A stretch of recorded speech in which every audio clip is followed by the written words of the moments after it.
Hello everyone, exam to में आपका स्वागत है। गैस, इस वीडियो में मैं बात करने वाला हूँ 3 पोस्टों की डीवी के बारे में, है ना? तो उनकी डेट के बारे में, क्या इंस्ट्रक्शंस हैं, उसके बारे में, सफदरजंग हॉस्पिटल में जो वैकेंसी निकली उसकी। चलिए शुरू करता हूँ। आपके इंस्ट्रक्शंस, डेट वगैरह तो इस चीज़ का विशेष ध्यान रखना।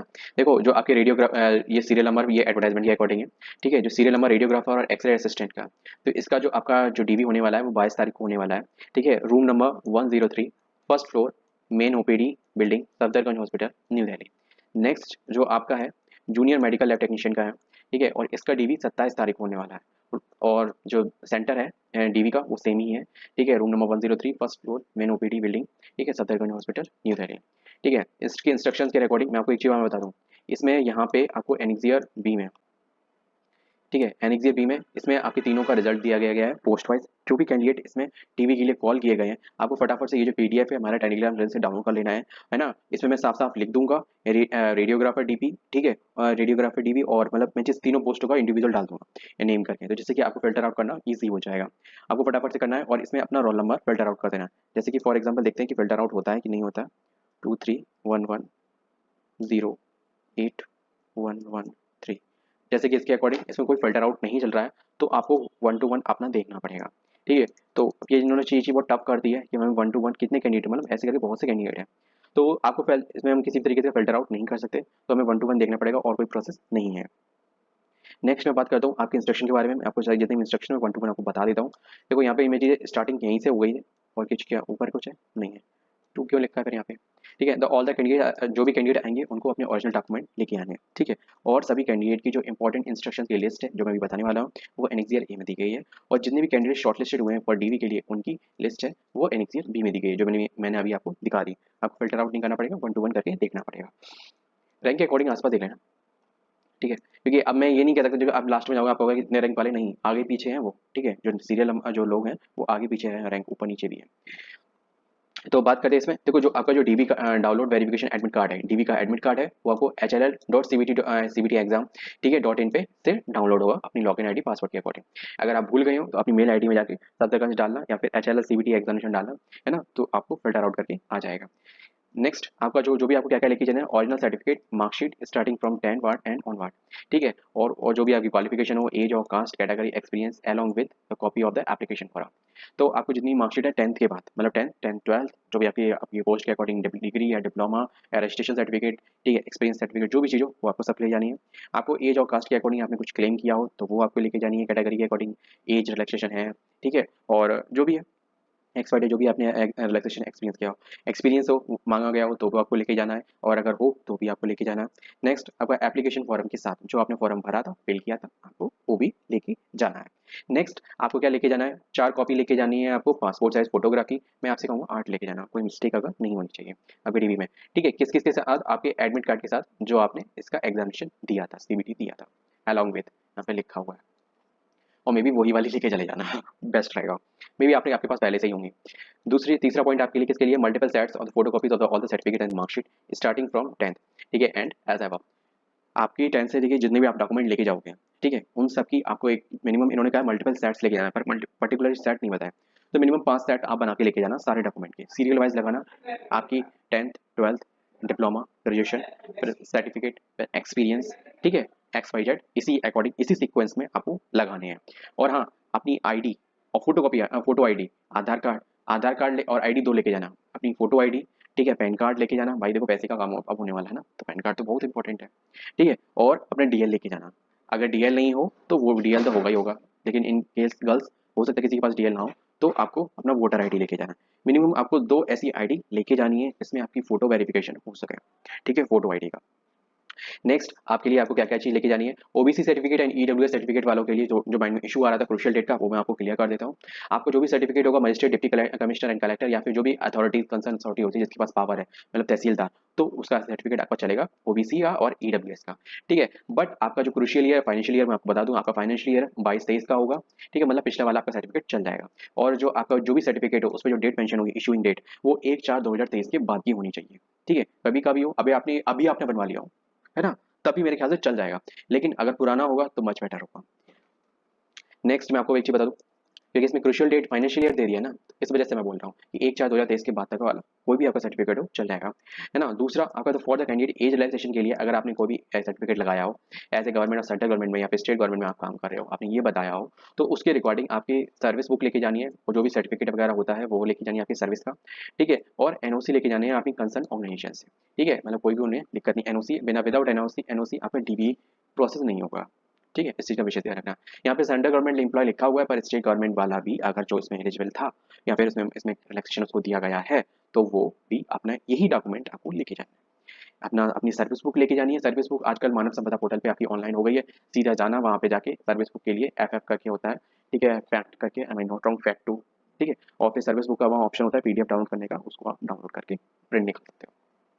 दूसरा आपका इस उसमें सारी डिटेल दी गई होती है, आप कब से ज्वाइनिंग थी, कब तक आपकी पोस्ट मतलब जॉब है, ठीक है, आपकी एज क्या, आपके लोग क्या, कितने family member, X Y Z सब कुछ, ठीक है। A duly filled form for the document verification along with their preferred hospital ranks mentioned if applicable for the concerned post। देखो ये वाली जो ये आपको एक फॉर्म भरना पड़ेगा जिसमें आपकी पर्सनल कुछ डिटेल्स होगी, हॉस्पिटल की रैंक्स वगैरह होगी, ठीक है। और आपका एप्लीकेशन फॉर्म, अगर ये चीज़ एप्लीकेबल हो, मैं आपको एक चीज़ बताऊँ सिंपल सा, एक काम करना, जिस इस पीडीएफ को आपने सेव कर लेना, और जिस पेज पे आपकी रैंक हो, ठीक है, उसको हाइलाइटर से हाईलाइट कर देना। मैं आपको एक चीज़ बता करके दिखा देता हूँ।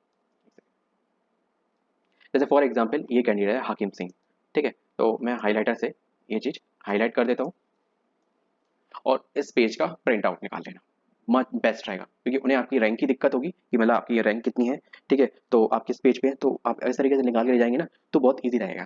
जैसे कि हम लोग रजिस्ट्रेशन वगैरह की सर्टिफिकेट के लिए ले जाते थे ना, तो हम लोग जैसे कॉलेज किस रैंक पे है, अब वो थोड़ी ढूंढते फिरेंगे, है ना, और उतना ही देर होगा, तो क्यों करना, फटाफट से हमें केवल ये पेज उनको दिखाना, अच्छा 5वें नंबर पे हो तुम, फटाफट से उन्होंने देखा पहले ये तो केवल 5वें नंबर पे है, 243 नंबर पे कोई होगा, 245 नंबर पे होगा, 723 पे होगा कोई, तो ऐसे थोड़ा दिखते रहेंगे यार, फटाफट से देखेंगे, तुरंत आप क्या चेक करेंगे और आपको प्रोसेस कर देंगे, है ना। तो इसी तरीके से आपको ये चीज़ लेके जानी है, तो जो यहाँ पे जो रैंक वाली लाइन लिखी है ना, तो वो आपकी इशू क्लियर हो जाएगा।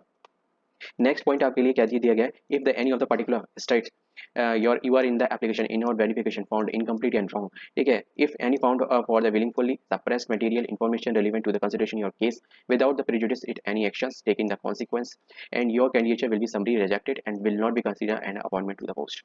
सीरीज सीरीज शॉर्टकट में तुम्हें बताऊँ, कुछ भी नहीं है। अगर आपकी एप्लीकेशन फॉर्म में आप किसी भी तरीके की इन्फॉर्मेशन रॉन्ग पाई जाती है, आपके डीवी में आपके डॉक्यूमेंट्स किसी भी तरीके की मिसलीडिंग मिस इन्फॉर्मेशन या फिर इनकम्प्लीट या रॉन्ग इन्फॉर्मेशन पाई जाती है, तो आपका कैंडिडेट कैंसिल हो जाएगा।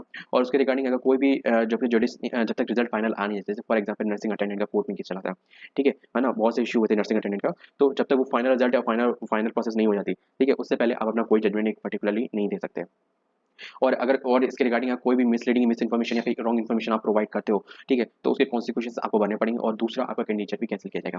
कॉन्सिक्वेंस ये हो सकते हैं जैसे कि धारा 144 लगाई सकती है, आपके खिलाफ केस किया जा सकता है। ये एक मतलब डीवी में हो जाता है, ठीक है, टीवी में अगर आप किसी तरीके की रॉन्ग इन्फॉर्मेशन प्रोवाइड करते हो और जो आपकी एप्लीकेशन से मैच नहीं करती है, ठीक है, इन द चेकिंग वो चीज़ हो जाती है। और ऐसी कोई इन्फॉर्मेशन है या फिर जो बाद में चेंज हो जाती है, जैसे फॉर एग्जाम्पल लड़की का नाम, ठीक है, कुछ चीज़ें ऐसी होती हैं, है ना, तो वो चीज़ें कंसिडरेबल होती हैं। और दूसरा अगर वो चीज़ के लिए कुछ कंसर्न सर्टिफिकेट मांगते हैं, तो कुछ भी नहीं है, 10 रुपये का नोटरी सर्टिफिकेट बनवा के आप उनको प्रोवाइड कर सकते हो, और उसके लिए वो पर्टिकुलर 1 दिन से लेकर 7 दिन तक का आपको टाइम देते हैं, 1 डे से लेकर 1 वीक तक का आपको टाइम देते हैं, जब तक आप सबमिट कर सकते हो, ठीक है ना। नेक्स्ट आपके लिए क्या है, नो टीए कोई भी आपको पेमेंट वगैरह नहीं दिया जाएगा आपके मतलब डीवी के लिए, ठीक है। और जो भी एससीएच जो भी कंसर्न अथॉरिटी है सत्तरगंज हॉस्पिटल, ठीक है, reserve the right to the postpone and for differing in the date of the verification and due to intimation to be sent to be upload on this website. इनका कहने का मतलब है आपकी अगर डीवी में कोई भी डेट होगी तो आप वेबसाइट पे अपलोड कर देंगे, और उसके रिगार्डिंग आपकी अगर टिकट कैंसिल होती है या फिर कुछ भी कॉन्सिक्वेंस होते हैं, आपकी होटल बुकिंग्स कोई भी आपको कैंसिल करना पड़ता है, तो उसका कोई भी सरचार्ज चार्जेस वगैरह वो पे नहीं करेंगे, ठीक है। दूसरा वो कोई भी नो क्लेम कोई भी क्लेम वगैरह भी नहीं कर सकता आपका कैंसिलेशन ऑफ टिकट से, that's it. He and she the make the arrangement has in your own expensive, ठीक है, आप कहाँ रहते हो कहाँ करते हो वो चीज़ है, वो सब कुछ आप पे डिपेंड है, और इनका मतलब 1 दिन से ज़्यादा आपको स्टे करने की भी जरूरत नहीं पड़ेगी, ठीक है। Also the candidate scheduled for the verification on a date may have to over stay by not more than 1 day, ठीक है, 1 दिन से ज़्यादा आपकी स्टे करने की कोई जरूरत नहीं पड़ी, और अगर आप स्टे करते हो फॉर एग्जाम्पल योर कंसर्न, ठीक है ना, करते हो, तो भी आपके अरेंजमेंट आप इन और जो भी एक्सपेंसेस है वो आपको ही देने पड़ेंगे, यहाँ पे ये चीज़ लिखी है ना। बात करता हूँ एनओसी, जो मैंने अभी ऊपर बताई थी, देखो जो एनओसी वाले डॉक्यूमेंट है ना, डिपार्टमेंट है, departmental services service certificate prescribe proforma, ठीक है, departmental organisation submit at the time of the DV, ठीक है, in the case of central government employ and autonomous bodies and the employ. जो भी सेंट्रल गवर्नमेंट एम्प्लॉय है और जो autonomous body है, ठीक है, केवल उन्हीं को देना है। और मोस्टली इसमें जो भी इतने होंगे सब सेंट्रल गवर्नमेंट एम्प्लॉय होंगे, क्योंकि ऑटोनोमस बॉडी एम्प्लॉयज को तो कुछ रिलैक्सेशन मिलता नहीं है, ठीक है, as concern as I know, ठीक है। और अगर मिलता है तो मुझे फिलहाल उसके बारे में नहीं पता, लेकिन जो भी मैंने अभी तक रिजल्ट देखा है मैं उसके अकॉर्डिंग आपको बता रहा हूँ। तो उनको आपको क्या करना है, एनओसी आपको लेके जानी है आपके कंसर्न डिपार्टमेंट से, हायर अथॉरिटी से एनओसी लेके जानी है, ठीक है। ओरिजिनल सर्टिफिकेट लेके जाना है, ऐसा नहीं है कि आपको फोटोकॉपी करा लो, ठीक है, ओरिजिनल सर्टिफिकेट लेके जाना है। दूसरा इसमें मांगा गया कि ओरिजिनल, हाँ ओरिजिनल ही मांगा गया है, फोटोकॉपी नहीं होता एनओसी सर्टिफिकेट। हाँ उसकी जैसे मैंने आपको बताया कि सेट्स बनाने हैं आपके डॉक्यूमेंट के, तो उसमें आपको 5 सेट 5 फोटोकॉपी उसकी करानी है, उसके साथ जाना है, ठीक है, पर आपका वहाँ पे सबमिट होगा, शो होगा, वो आपका ओरिजिनल डॉक्यूमेंट ही शो होगा, ठीक है। दूसरी बात करते हैं सर्विस बुक आपको मैंने बताया कि मानव संपदा पोर्टल पे जाके आप उसको डाउनलोड कर सकते हो, ठीक है, और उसका प्रिंट आउट निकाल के आप वहाँ पे शो कर सकते हो। नेक्स्ट है कि ऐसा मत करना कि उसके पहले या दूसरे पेज निकाल लेना, उसके 4 से 5 पेज निकाल दे और चारों पांचों पेज निकालना, और मेरे ख्याल से लैंडस्केप फॉर्मेट में अच्छा निकलेगा, क्लियर कट, तो वही करना। दूसरा, you are the requested to report at the venue 30 minutes before for the verification and the processability. देखो आपने जो डीबी आपको टाइम होगा वही पर्टिकुलर उसमें मतलब टाइम दिया जाएगा आपको, तो उसके अकॉर्डिंग जो भी आपका वेन्यू टाइम हो, वेन्यू पे 30 मिनट पहले या 1 घंटे पहले आप पहुंचाना, वो आपके लिए बहुत अच्छा होगा, पॉजिटिव होगा, ये होने कहा, क्योंकि भीड़ ज़्यादा होगी, जो पहले पहुंच जाएगा हो सकता है भीड़ के अकॉर्डिंग ज़्यादा बच्चे आ जाए तो वो स्टार्ट भी करते हैं।